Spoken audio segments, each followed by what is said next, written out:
All right, this might be way too niche, but does anyone remember The Page Master? It was this half live action, half animated movie that came out in 1994 starring Macaulay Culkin. It was about this kid who gets caught in the storm, so he hides out in a library. In there, he slips, he hits its head, and then he gets transported to this like literary multiverse where he meets all sorts of classic fictional characters. And I remember really loving this movie as a kid. It was kind of like my gateway to reading. They even had a video game for it. I played that on the Sega Genesis. The game had levels like Horror World, Fantasy World, and all the platforms were books. Some of the enemies were flying books, and you had to collect library cards in order to progress through each level, which looking back I think is kind of wholesome. I don't know how that movie popped into my head recently. I guess maybe because I'm talking about books that feel like video games. But yeah, The Page Master might have been my first piece of media that made me think that reading could be fun, reading could be immersive. I haven't rewatched it as an adult, but if you have, let me know if it still holds up or if I just have nostalgia goggles. Alright, so let's get into it. This video is all about books that feel like video games. So whether you're a gamer who's easing into reading or a reader who's looking for something that is more immersive and interactive, I've got 6 recommendations for you. And so the first one is an obvious one. It's Ernest Cline's Ready Player One. Now this book has a very specific target audience. It's a young adult book, but I think it's specifically written for people who played 80s video games growing up. This book is basically reference after reference to things like Pac-Man, Ghostbusters, Back to the Future, even books like Hitchhiker's Guide to the Galaxy. So this book is set in a dystopian future where most of humanity escapes to a virtual reality utopia called the Oasis. So the creator of the Oasis, he dies and promises his entire fortune to the first person to discover an Easter egg that he's hidden somewhere in the game. So no one has found anything for like 5 years until Wade Watts, our main character, finds the first clue, which unlocks the first gate, and that sets off this like global race filled with puzzles and riddles that puts him up against other competitors and even corporations to win and eventually take control of the Oasis.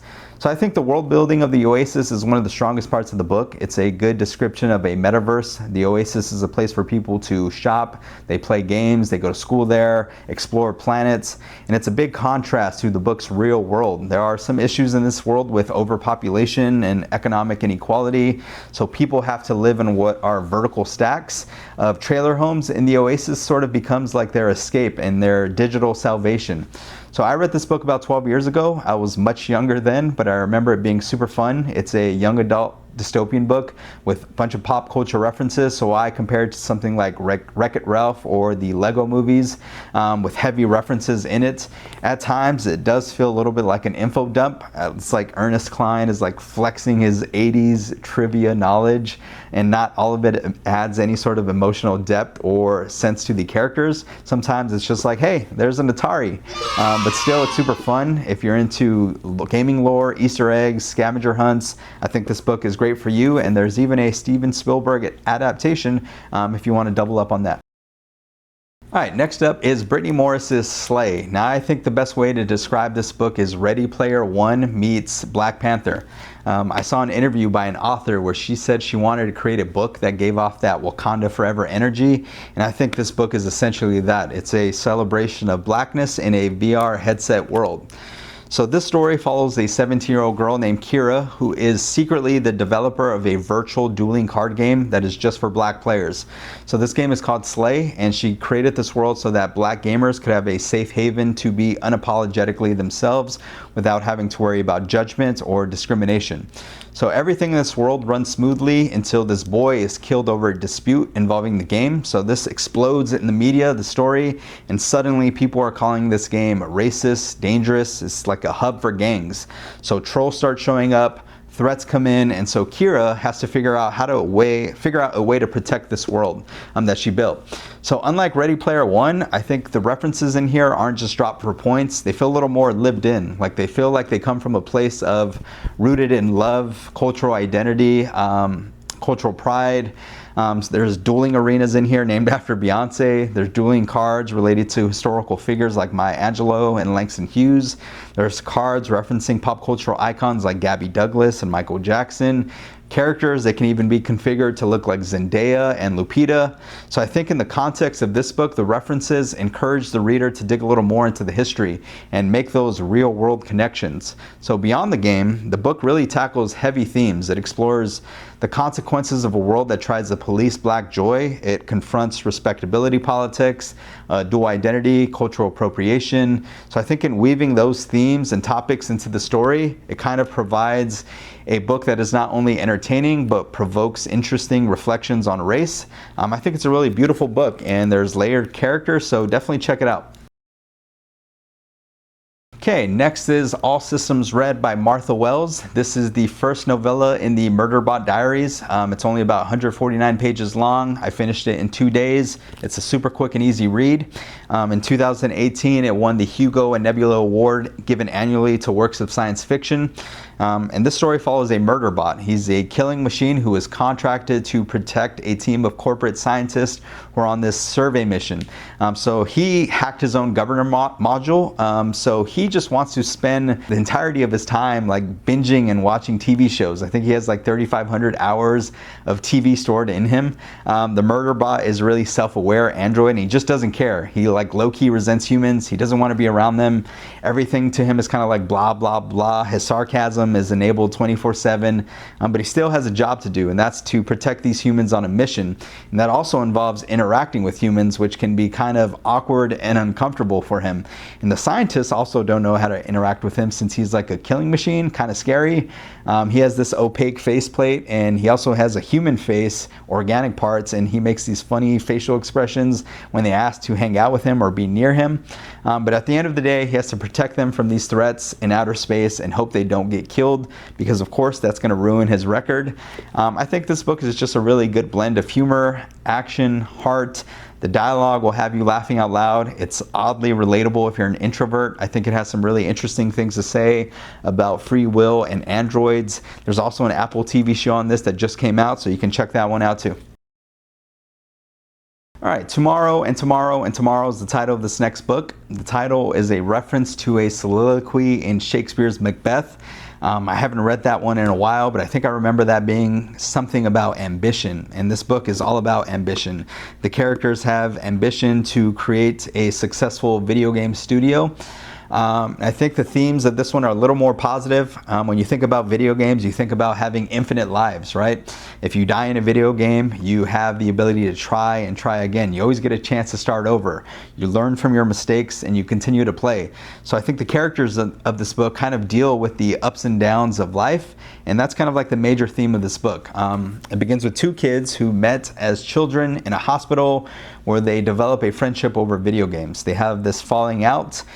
Later down the years, they bump into each other on the subway as college students, and from that point, they rekindle their friendship through playing and making video games. They spend years together pushing each other towards success and co-managing this really successful video game studio. But with that, of course, comes issues with failure, resentment. There's also some really cool video game scenes here. They design puzzle games, sandbox world, co-op experiences. But I think what really stands out about this book is the characters. It's really about friendship that spans over 30 years. There's a lot of romantic books out there, a lot of romantic stories, but this one sticks out to me because it's a friendship story. It's about sending your friend Donkey Kong games when they're going through a hard time. It's making things for each other. It's recognizing each other's handwriting. It's like the small snippets that make up love and friendships. Now, the characters aren't the most likable, but I think seeing their bonds develop is enough to keep you entertained. This book is a little lengthy compared to the other ones I've recommended. The writing style is also a little bit different. It switches perspectives from section to section, but I think that's kind of cool because you get to see how each character thinks about all sides of the issues that they're going through. So I really enjoyed this novel. I think it's best described as an indie game meets literary fiction. So read this book if you're drawn to character-driven friendships, or maybe if one day you're interested in developing your own video game. All right, so unlike my other recommendations, The Road by Cormac McCarthy isn't about video games. I'm just adding this in here because I'm a big fan of the book, and I recently finished watching The Last of Us on HBO. It's my favorite video game of all time, and this book was a major influence to it visually and thematically. So it's basically essential reading. Similar to The Last of Us, The Road centers around a father and his child trying to survive in a post-apocalyptic world. Together, they walk through a world that is stripped of all its color. So McCarthy, he really creates this atmospheric setting where everything is covered in ash, all the roads are abandoned, the air is toxic, so all the survivors are either ill physically, spiritually, or mentally. There's not a lot of action in this book or a lot of violence. There's no zombies, there's no fast travel. It's just really emotional pain. We're on this journey with this father and son. They are each other's entire world. We are with them as they look for food, supplies, shelter, as they encounter people who are good and bad, and they're just trying to survive in this hopeless world. I think if you're a parent, this book really hits different. I think a lot about the world you're leaving for your children. What sort of lessons do you hope to teach them?